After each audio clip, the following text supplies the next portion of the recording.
তেলের দাম বৃদ্ধি যে পরিমাণ বাড়ছে তাতে সব কিছুরই দাম বাড়বে, কারণ তেলের সঙ্গে সব কিছুই যুক্ত আছে। কেন তেল বাড়া মানেই সমস্ত দ্রব্যমূল্য সমস্ত বৃদ্ধি হবে, কেন সাধারণ মানুষের পক্ষে এটা খুব চাপের মুখে আমাদের পড়তে হবে।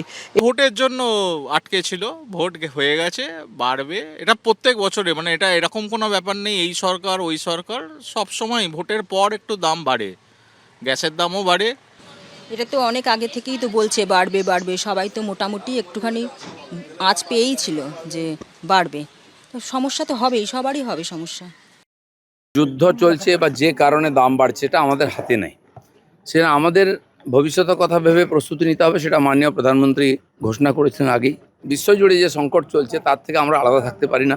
অয়েল কোম্পানিগুলো হাজার হাজার কোটি টাকা লস করছে দাম বাড়ায়নি বলে সরকার, তার ওটা সীমা থাকতে পারে, তাদেরও ব্যবসা চালাতে হয়। তো সেই জন্য সরকার যতটা সম্ভব টানার পরে এটা করতে বাধ্য হয়েছেন। যেমন গত 4 বছরে দাম বাড়েনি, সেরকম দাম কমেও কিন্তু নি। আমরা যদি একটু তথ্য দেখি, গত ধরুন 2025-এর ফেব্রুয়ারি থেকে এবছরের ফেব্রুয়ারি পর্যন্ত দাম কিন্তু $64 প্রতি ব্যারেল থেকে $71 প্রতি ব্যারেলের মধ্যে ওঠানামা করেছে, যেটা বিশ্ববাজারের নিরিখে কিন্তু কম দাম বলে বিবেচিত হবে। তখনও কিন্তু এখানে 1 টাকাও তেলের দাম কমেনি। ফলে কোম্পানিগুলো যে প্রফিট করে সেটার সঙ্গে সামঞ্জস্য রেখে একটু লসও করতে বাধ্য হবে কোনো খারাপ সময়তে। এটা যদি ব্যবসার গতি প্রবৃত্তি না হয় এবং প্রত্যেকবার সরকার যদি এদের বেল আউট করে দাম বাড়িয়ে দিয়ে, তাহলে সাধারণ মানুষকে তার মূল্য চোকাতে হবে। এরপর পরিবহনের খরচ বাড়বে, বাস ভাড়া, অটো ভাড়া ইত্যাদি সবকিছুই বাড়তে পারে। যেহেতু জ্বালানির সংকট রয়েছে, ফলে এইগুলো মিলিয়ে আমার মনে হয় যে অর্থনীতির অবস্থা হয়তো অনেক বেশি ঢিমে তালে চলতে থাকবে এরপরে। এখানে পেট্রোলের দাম বেড়ে দাঁড়িয়েছে 108 টাকা 74 পয়সা।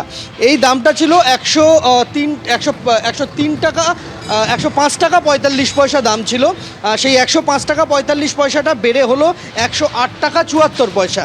আর অন্যদিকে আমরা যদি ডিজেলের দিকে তাকাই, ডিজেলের দাম ইন্ডিয়ান অয়েলের পেট্রোল পাম্পে কলকাতার বুকে দিতে হবে 95 টাকা 13 পয়সা করে।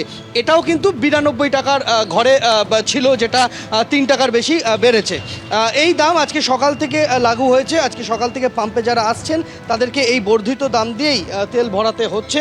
এবং ইন্ডিয়ান অয়েলের পাম্পে এখানে উল্লেখ করা হয়েছে যে এখানে কোনো রকম প্লাস্টিক কন্টেনারে তারা তেল দেবেন না কাউকে, এবং ডিজেলের ট্রানজাকশান, এটা একটা ট্রানজাকশানে 200 লিটারের বেশি দেওয়া হবে না, এরকম বিভিন্ন নিয়ম তারা আরোপ করেছেন। এবং আমরা যদি একটু কয়েক মাসের ট্র্যাক রেকর্ড দেখি, তাহলে পেট্রোল ডিজেলের দাম বাড়ার আশঙ্কাটা কিন্তু আগে থেকে ছিল।